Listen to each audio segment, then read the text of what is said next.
Hello అండి. అందరూ ఎలా ఉన్నారు? బాగున్నారా? మేము కూడా బాగున్నామండి. ఈరోజు వర్షం పడుతుంది. వేడివేడిగా బజ్జీలు వేసుకుందామని ఇంకా బజ్జీలు వేస్తున్నాను. అందరూ ఇంట్లోనే ఉంటారు గదా! చల్లగా వర్షం పడుతుంటే వేడివేడిగా పకోడీలు, బజ్జీలు అట్లా యేసుకొని తింటే చాలా బావుంటుంది.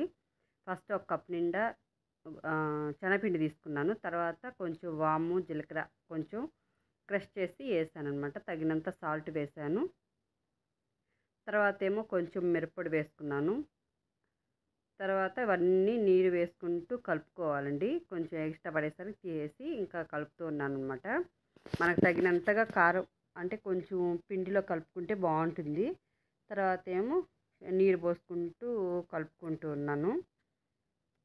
ఈ వర్షాకాలంలో మనం ఇట్లాగ వేడివేడిగా తిన్నామంటే చాలా అంటే చాలా బావుంటుందండి. తర్వాత కలిపి పక్కన పెట్టేసుకున్నాను పిండి మటుకు. తర్వాత జీలకర్ర కొంచెం వేయించి పొడి చేసుకున్నాను. తర్వాత ఏమో కొంచెం సాల్టు, జీలకర్ర అస్సలు ఇట్లా గాని చేసుకొని తింటే సూపర్‌గా ఉంటుందండి.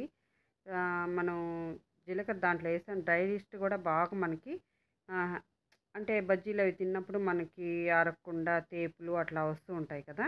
అందుకని జీలకర్ర ఎక్కువ కొంచెం వాము గాని, జీలకర్ర గాని ఎక్కువ వేసుకుంటే మనకి బాగా ఫ్రీగా అరుగుతుందనమాట. చూడండి జీలకర్ర, కొంచెం సాల్టు అవన్నీ గూడా కొంచెం కట్ చేసి తర్వాత అవన్నీ గూడా పెట్టేసామనమాట. లోపల గింజలు గూడా మొత్తం తీసేసాను. తర్వాత ఇలా రెడీ చేసేసుకున్నాను. తర్వాత పిండిలో వేసి ఇంకా ఆయిల్‌లో వేసేసుకోవడమే. అస్సలు చాలా అంటే చాలా టేస్ట్‌గా వచ్చాయి. చూడండి ఇంకా కడాయిలో నూనె పెట్టుకొని ఇంకా వేడైన తర్వాత ఇంక బజ్జీలు వేసేస్తున్నాను.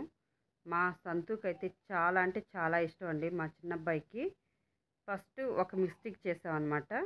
ఫస్ట్ కొంచెం బియ్యం పిండి కలుపుకొని ఉంటే బాగుండేది. ఫస్ట్ బియ్యం పిండి వేయకుండా మామూలుగా వేసాను. అది కొంచెం ఘాటుగా ఉండేసరికి మళ్ళీ కొంచెం బియ్యం పిండి కలిపి ఇట్లా వేసాననమాట. బియ్యం పిండి కలిపిన తర్వాత ఇంకా సూపర్‌గా ఉన్నాయన్నమాట. క్రిస్పీగా ఉన్నాయి. ఫస్ట్ ఉత్త శనగపిండితోనే వేస్తే అస్సలు రాలేదు. తర్వాత ఇట్లా వేసాము. కొంచెం బియ్యం పిండి వేసిన తర్వాత బాగొచ్చిందనమాట. బాగా క్రిస్పీగా బాగుంది. మీకు నచ్చినట్లయితే like, share, subscribe. Thank you.